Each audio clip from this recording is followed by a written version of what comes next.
Hello guys, welcome to our channel YNR Daily Signal. This channel is specially created for all the young and the restless fans out there. Here you'll get daily updates, the latest spoilers, episode breakdowns, shocking twists, character analysis, and exciting predictions about upcoming storylines. If you're a true YNR fan, make sure to subscribe and stay connected with us for fast and reliable updates from Genoa City. So don't forget to like, comment and subscribe to YNR Daily Signal, your daily source for everything the young and the restless. The weeks that followed should have felt lighter. Instead, they felt suspended, like the world was holding its breath. Nick threw himself into work at Newman Enterprises with relentless focus. Meetings, contracts, expansion talks, he filled every hour with something tangible, something measurable. If he stayed busy enough, maybe the quiet moments wouldn't creep in. But they always did. In the middle of a presentation, he would suddenly hear the echo of Matt's voice. Asterisk, you don't have it in you. Asterisk, late at night, he'd feel the phantom resistance of that final struggle in his hands. It wasn't guilt alone that haunted him, it was the realization that in the end, Matt had been wrong. Nick Asterisk had asterisk it in him, and that truth was unsettling. Adam kept his distance after Vegas, but there was an unspoken understanding between them. Occasionally their eyes would meet across the boardroom table, and in that split second a silent exchange would pass confirmation that the secret was still buried. One evening, Adam approached him privately. No loose ends, Adam said quietly. I made sure. Nick nodded, but his jaw tightened. That's not what I'm worried about. Adam studied him carefully. Then what are you worried about? Nick didn't answer. Because how could he explain that the loose end wasn't external, it was internal? He started noticing changes in himself. His temper flared faster.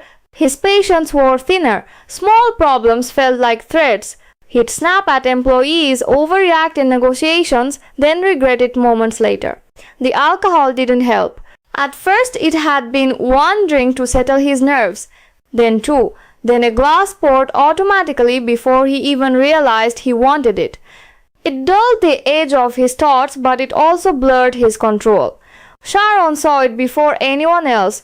You're spiraling, she said one afternoon when she found him alone again, drink in hand. I'm handling things. No, she replied softly. You're burying them. Her words struck deeper than she knew. Nick wanted to tell her everything, to confess what happened in that hotel suite, to admit that he crossed a line he once swore he never would. But the confession wouldn't free him, it would destroy too much. Sharon, Noah, the fragile piece they were rebuilding. So he stayed silent. Across town, whispers began circulating. A private investigator in Las Vegas had reportedly been asking questions about an incident at a high-rise hotel the night Matt disappeared. Nothing official, no police involvement, just curiosity. Adam brought the rumor to Nick immediately. It's routine, Adam insisted. Vegas hotels have insurance departments, they check for damages, incidents. It won't lead anywhere, but Nick felt the ice crawl up his spine. He had underestimated one thing, chance. Secrets didn't always unravel because someone hunted them. Sometimes they unraveled because of coincidence. That night, Nick drove aimlessly through Genoa City, the headlights cutting through the dark streets. He ended up parked outside the athletic club, staring at his reflection in the windshield. Who was he now? He had always defined himself in opposition to Victor, determined not to become ruthless, not to sacrifice morality for power. Yet when faced with a threat to his family, he hadn't hesitated in the end. Was that weakness or strength? The line between protector and predator felt dangerously thin. A few days later, Victor summoned both sons to his office. I've heard talk, Victor said calmly. Small talk about Las Vegas. Nick's pulse spiked, but Victor's expression remained unreadable. Nothing substantial, Victor continued, but understand this, if there is anything that could jeopardize this family, I expect to know. It wasn't an accusation, It was a warning. Adam remained composed. Nick forced himself to match that composure. "There's nothing to jeopardize." Victor studied him for a long moment, as if weighing truth against instinct. Then he gave a slow nod. "Good," he said, but as Nick left the office, he knew something had shifted again. The circle of secrecy had widened, and the more people who sent something, the greater the risk. Meanwhile, Noah approached him one evening with a simple request: help planning a future venture, something positive, something hopeful. As Nick listened to his son talk excitedly about possibilities, a wave of fierce protectiveness washed over him. This was why. This was the reason. Matt would have destroyed this piece without hesitation. Nick reminded himself of that whenever doubt surfaced.